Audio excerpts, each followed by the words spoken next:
Vamos então, segunda parte do Evangelho de Lucas. Vai falar, nós paramos aqui no capítulo 4. Capítulo 4. Vai falar quando Jesus ele estava pregando ali numa sinagoga, havia um endemoniado, né? E aí era comum os demônios começarem a dizer assim: olha, Jesus, você é o Filho de Deus, você é o Santo ali de Deus. Então Jesus ele repreendia os demônios para que eles ficassem calados e não falasse isso de Jesus. E todos ficavam maravilhados, né, com esse ensinamento de Jesus, pois ninguém nunca havia feito isso em toda Jerusalém e em nenhum outro lugar da terra. Então Jesus agora ele está na casa ali de Simão Pedro, e ele vai repreender, né, a febre da sogra de Pedro, né, de Simão Pedro ali. Então, a partir daquele momento, né, ela se levantou, se curou daquela febre e ela passou a servir a todos. E aí, muitas pessoas se reuniram ali, né, na porta da casa de Simão Pedro, e aí Jesus curou a muitos também. E os demônios continuavam falando a mesma coisa, eles continuavam gritando: olha, Jesus, tu é o Filho de Deus. E Jesus sempre repreendia eles. Jesus então ele foi para um lugar solitário, né? E aí as multidões vieram até ele. Jesus tinha o costume de fazer isso, ir às vezes para algum lugar solitário e começar a orar. E as multidões vinham até ele. Jesus disse que precisa percorrer outras cidades. E aí ele saiu pregando nas sinagogas ali de Judá, que era uma coisa comum. Jesus pregava nas sinagogas e também pregava por onde ele estava passando.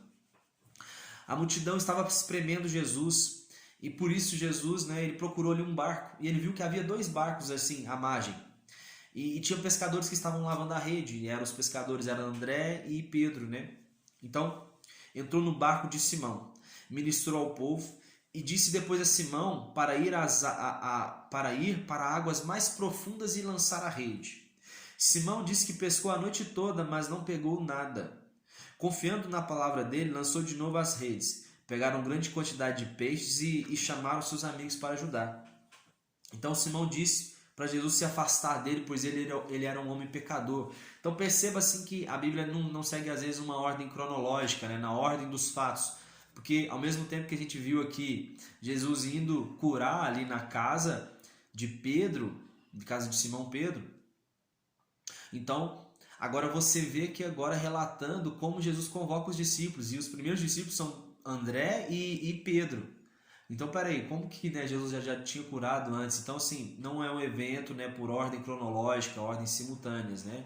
Então, primeiramente foi o chamado, e agora que está falando, né? Então, Jesus aqui agora, ele está, ele entra no barco, prega, depois ele vai pedir para Pedro, para Pedro, né, e André entrarem no barco. Eles vão até ali, né, em águas mais profundas. Pedro lança a rede e ele pega muito peixe ali. Então, quando ele pega esse muito peixe, aí ele vai chegar para Jesus e vai dizer assim: olha, afasta de mim, Senhor, eu sou um homem pecador.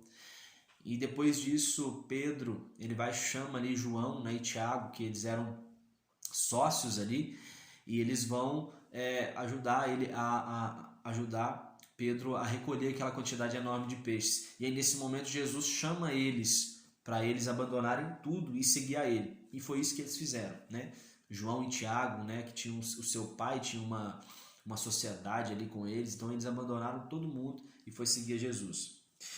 Então Jesus agora vai curar um leproso, né? Um leproso chega para Jesus e diz assim: olha, Senhor, se tu quiseres, tu pode me purificar. E aí Jesus agora não vai só liberar uma palavra, Jesus vai tocar ali naquele leproso e dizer assim: olha, eu quero, seja limpo. E o curioso é que toda pessoa que tocasse num leproso, automaticamente aquela pessoa já ficava impura, segundo a lei. Então, e a lepra era algo contagioso mesmo. Então, Jesus ali ele mostra: olha, cara, nada que eu toco fica impuro. Sabe, eu vou tocar em você e vou mostrar que assim, aquele que vem a mim, ele vai ser purificado. Então aquele leproso foi purificado. E Jesus disse assim: olha, vai agora até o sacerdote e cumpra ali a lei de Moisés, que Moisés mandou oferecer. Então as multidões viam, né, para Jesus, e Jesus ele se mantinha afastado, indo para lugares solitários, onde ficava orando. Então perceba que quando a multidão estava vindo para Jesus, Jesus não queria um palco para poder pregar para eles. Ele simplesmente ele corria disso. As pessoas queriam fazer dele rei e ele se esquivava disso. Jesus não estava querendo uma glória, uma honra, e ser honrado por homens. Ele queria só fazer a vontade de Deus. Jesus agora ele vai curar um homem paralítico, né? E havia ali mestres da lei, fariseus, e aí eles trouxeram um homem numa maca. Subiram até o teto da casa de Jesus e baixaram o homem, né, na maca ali no meio do povo. Então, ali os mestres da lei, os fariseus, começaram a dizer nos corações dele, olha, aliás, antes disso, Jesus vai dizer assim, olha, homem, quando ele vê a atitude daquele homem descendo pelo teto, né, os amigos descendo um homem, né, numa maca, aí ele vai dizer assim, olha, os teus pecados estão perdoados. Então aí que os fariseus e os mestres da lei vão dizer assim, olha, como que esse homem vai dizer, né, que os pecados estão perdoados? Quem pode perdoar o pecado é só Deus. Então, Jesus naquele momento, conhecendo o pensamento deles, vai dizer assim, olha, por que vocês estão pensando isso no coração de vocês? Para vocês terem a certeza de que o Filho do Homem, ou seja, eu, tenho poder para poder perdoar pecados, eu quero dizer para esse homem, levanta e anda. E assim, Jesus ordenou para aquele homem, ele pegou sua maca e saiu ali andando. E aí Jesus, ele sai de sua casa e agora ele vai caminhar e ele vê ali Mateus, né, numa coletoria, né, cobrando impostos, e imediatamente ele chama Mateus, e Mateus logo segue Jesus. Aí por consequência, Mateus agora ele vai organizar um banquete na sua casa, e ele vai chamar ali muitos fariseus, ele vai chamar uma multidão de pessoas para estar ali com ele.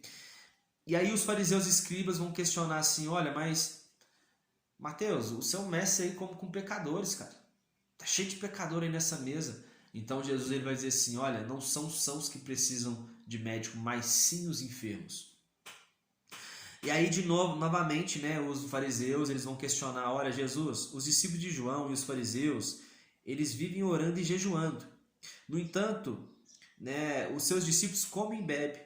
E Jesus vai dizer assim, olha, não se pode fazer jejuar os convidados para o casamento enquanto o noivo está com eles, mas virão dias que o noivo vai ser arrancado deles, aí eles vão jejuar. Fique tranquilo, porque assim, Jesus completa dizendo, o remendo novo, não se coloca remendo novo em roupa velha, porque o remendo novo vai acabar fazendo com que o buraco daquela roupa velha aumente mais. Não se coloca vinho novo em odres velhos, porque o vinho novo ele vai fazer arrebentar aquele odre velho. Ou seja, sejam renovados pela mente de vocês. Não fiquem com esses pensamentos velhos, sejam renovados.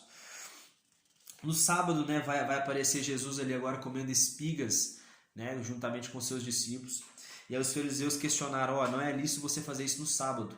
E aí Jesus menciona, né, o que Davi fez, né, na sua época. E né, que eles comeram ali os pães consagrados, né, porque a própria lei, né, eu já disse isso no outro evangelho, a própria lei diz que quando a pessoa estiver com fome, não impeça que ela coma, né, que seja numa lavoura.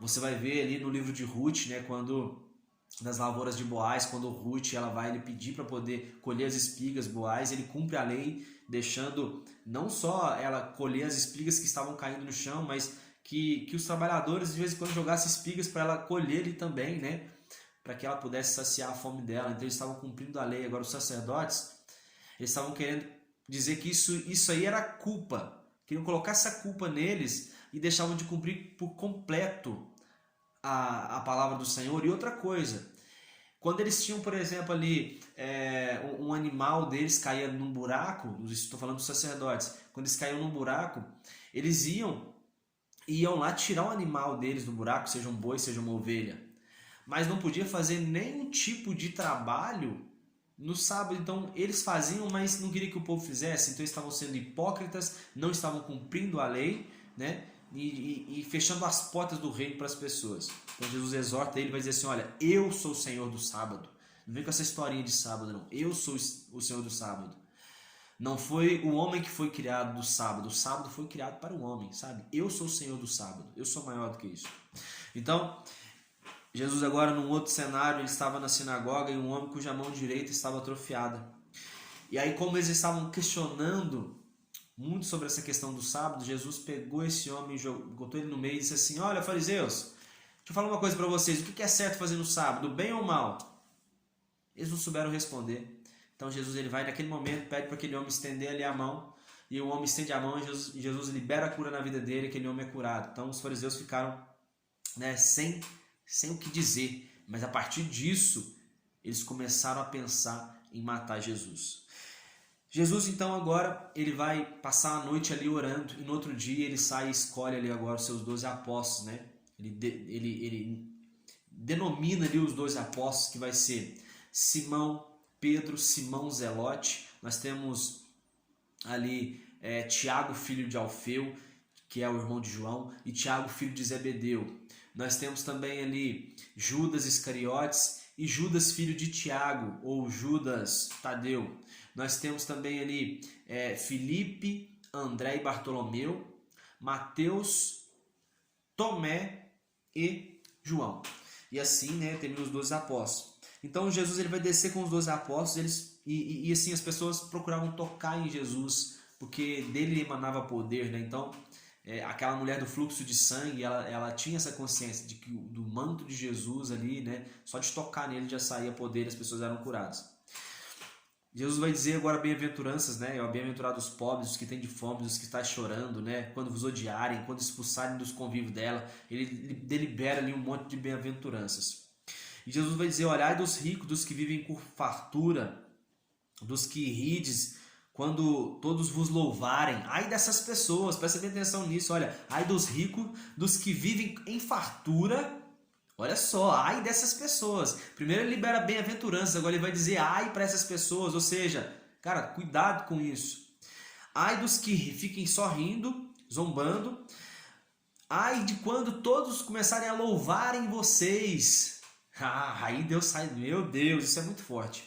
Então Deus sai do centro. Ai quando começarem a louvarem vocês, pois assim agiram os vossos antepassados com os falsos profetas. Então cuidado com isso. Jesus diz, olha, amai os vossos inimigos, fazei o bem aos que vos odeiam, abençoai os que vos amaldiçoam, orai pelos que vos acusam falsamente, dá a todo aquele que te pede. Como quereis que as pessoas vos tratem, assim fazei a elas da mesma maneira. Até os ímpios amam aqueles que os amam. Emprestai sem se desesperar por receber de volta. O Senhor é bondoso até mesmo para com os ingratos e os ímpios. Sede misericordioso com os outros, assim como o vosso Pai é misericordioso convosco. Então perdoa as pessoas para você ser perdoado. Olha o tanto de coisa. Ama os vossos inimigos, emprestar a quem te pede, sabe? Nossa, é muito forte isso aqui. Não julgueis para não serem julgados. A mesma medida que usar para medir o próximo vai ser usado para medir você também. E ele vai continuar dizendo, olha, a parábola do cego que conduz outro cego. É possível um cego conduzir outro cego? Será que ambos não vão cair num abismo?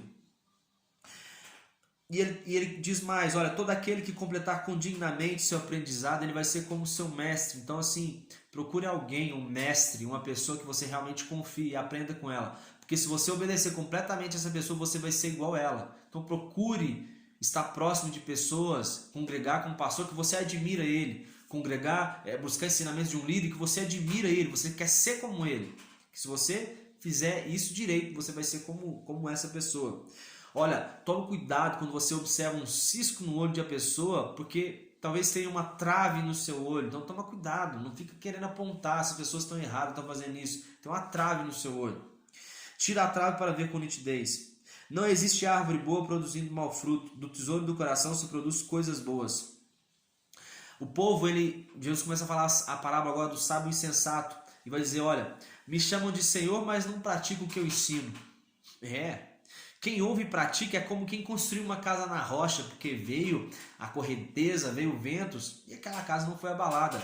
Agora teve uma outra pessoa também que construiu uma outra casa, só que uma casa na areia. E aí veio a enchente, veio uma ventania, e aquela casa foi derrubada, e grande foi a destruição. Então o que ele quer dizer é que, tipo assim, olha, quem tem a casa na rocha é quem é firmado na palavra da verdade, que é a palavra do Senhor. É aquela pessoa que se consagra, entende que o Senhor é santo, que ele precisa ser santo também, se santificar. Então essa pessoa que tem misericórdia, sabe que a pessoa ela tem pecados, de onde o Senhor a tirou, que o Senhor perdoa as pessoas e a gente deixa de julgar, a gente passa a amar não só aquelas pessoas que amam a gente, mas até os inimigos. Sabe, isso é você construir uma casa na rocha.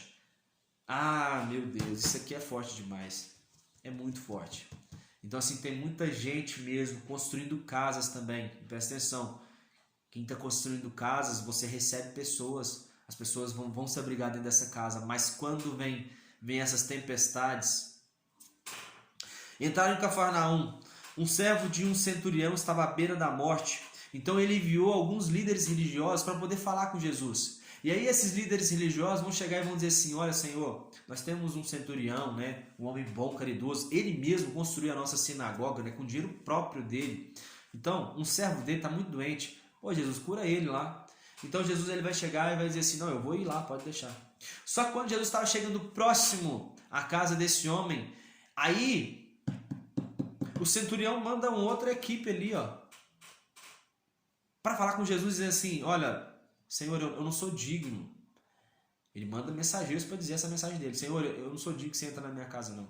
Sabe, até eu não fui encontrar com o Senhor pessoalmente, porque assim, eu não me sinto digno disso. Senhor, libera só uma palavra. Eu sei que você já veio até aqui, Senhor, mas libera só uma palavra, não entra na minha casa, não.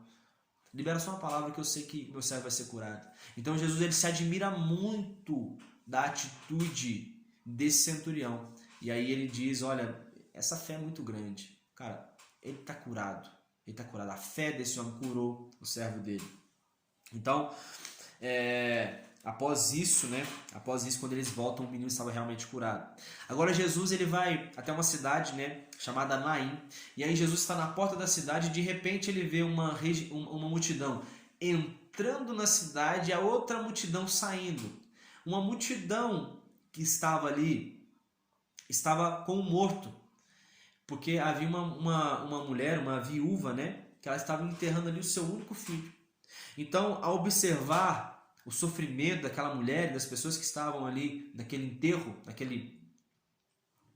né, Jesus ele vai ficar movido de íntima compaixão com esse povo e ele vai tocar ali no caixão. E as pessoas pararam. E logo Jesus disse assim para o jovem: olha, levanta. E assim que Jesus disse isso, o jovem levantou. Então assim, todo mundo ficou maravilhado. E aí, aí você vai ver que agora aquela mulher, Jesus ele restituiu então o filho daquela mulher ali para ele. Aleluia. Então, as notícias sobre Jesus elas circulavam, né, pelas regiões da Judéia, regiões circunvizinhas, todo mundo ficava sabendo essas maravilhas que Jesus fazia. Os discípulos de João então foram até Jesus porque João queria, né, mandou os discípulos com o intuito de dizer assim: olha, pergunta para Jesus se ele era aquele mesmo, né, que havia de vir. Então, quando os discípulos chegam até Jesus, ele começa a curar várias pessoas ali naquela mesma hora. E aí Jesus fala para eles assim: olha, diga a João que vocês estão acabando de ver. E diga mais a João, o evangelho está sendo pregado aos pobres. Jesus mostra com atitude que tipo assim: cara, eu sou o que havia de vir. Fica tranquilo. E aí Jesus continua, agora ele vira para os seus discípulos e vão dizer assim: olha, o que vocês saíram a ver no deserto? Olha, este é aquele que está escrito: enviarei o meu mensageiro à tua frente, pois ele preparará o teu caminho, que Isaías disse: preparar o teu caminho diante de ti. Depois dessas palavras, até mesmo os publicanos se submeteram ao batismo de João. Quando eles começaram a ver isso que Jesus estava falando, curando pessoas e falando sobre João, falando bem de João. Então, alguns publicanos se submeteram ao batismo, mas alguns fariseus e mestres da lei eles rejeitaram esse conselho. E aí, quando eles rejeitam, os mestres da lei e os fariseus rejeitam, Jesus vai dizer assim: olha, essa geração, elas são como crianças que iam sentadas na praça, dizendo uma para as outras: olha, nós tocamos flauta e vocês não cantaram. Nós entoamos lamentações e vocês não choraram. Olha, nós tocamos flauta e vocês não dançaram. Nós entoamos lamentações e vocês não choraram. Então assim, se assemelham como crianças, que tipo assim, crianças que estão querendo fazer algo sério, mas elas são crianças, falando para outras crianças, fazendo coisas que tipo assim, cara, mas isso aqui é só uma brincadeirinha. É tipo assim, olha, a gente fala sobre ressurreição, mas isso é só, tipo assim, isso é só brincadeirinha. Quando a gente vai morrendo, a gente não vai pensar que quando a pessoa está morrendo, você não vê que ela está sentindo que ela está indo para o céu. Ou quando você fala: Jesus cura, mas quando você tem que liberar uma palavra de cura, você não tem coragem, não acredita que realmente Jesus faz isso. Então são como crianças que estão fazendo coisas ali por brincadeira, não acreditam no que estão falando. Jesus então foi convidado por um fariseu para jantar. e uma mulher pecadora, ela trouxe um frasco de alabastro cheio de perfume. Ela se posicionou atrás de Jesus, prostrou-se e começou a chorar. E suas lágrimas molharam os pés de Jesus. E aí ela vai enxugar as lágrimas com seus próprios cabelos. Jesus beijou, né? Aliás, ela beijou e ungiu ali os pés de Jesus. Então o fariseu, né, que havia convidado Jesus ali para o jantar, disse assim: olha, esse homem não é de Deus não, porque se ele soubesse o tanto de pecado que essa mulher tem, esse homem chamava Simão. Então Jesus ele vai pegar e dizer assim: olha, deixa eu contar uma parábola aqui. Havia um homem que devia 500 denários para o seu senhor e outro devia 50. Só que esse homem decidiu perdoar, né, a dívida dos dois. Quem você acha que ficou mais grato? Ele respondeu: o que foi, me perdoou por si. A dívida era 500 denários, né? Então aí Jesus vai dizer assim: olha, Simão, quando eu entrei aqui na sua casa, você não me deu ósculo santo, que é de costume fazer. Você não lavou meus pés, que é um costume fazer. Agora essa mulher, quando eu cheguei aqui, ela ficou chorando nos meus pés, ela derramou perfume e ela enxugou com seus próprios cabelos e ela não cessa de beijar meus pés. Isso mostra, Simão, que os muitos pecados que ela tinha foi perdoado. Porque quem tem muito pecado, muito necessita de ser perdoado. Agora, quem tem pouco pecado, não necessita tanto de perdão não, Simão. Sabe? Fica a dica. Algumas mulheres que haviam sido libertas de espíritos malignos e doenças, e Maria Madalena, da qual haviam saído 7 demônios. Joana, esposa de um administrador da casa de... fala aqui agora das discípulas de Jesus, né, que eram algumas mulheres, né, que foram libertas de espíritos malignos e doenças. Maria Madalena, da qual havia saído 7 demônios. Joana, esposa de um administrador da casa de Herodes, o rei Herodes aqui. Susana e muitas outras. Elas cooperavam no sustento deles com seus próprios bens. Então, perceba, né? Essas mulheres, elas sustentavam com seus próprios bens ali o ministério de Jesus. E aí a gente finaliza essa segunda parte com a parábola do semeador, né? Que a gente já sabe dessa parábola. Eu não vou nem falar ela aqui não, que ela já foi repetida ali em outros evangelhos, mas finaliza com a parábola do semeador, que é contada ali pelos 3 evangelistas Mateus, Marcos e Lucas. E assim a gente finaliza essa segunda parte e já a gente volta.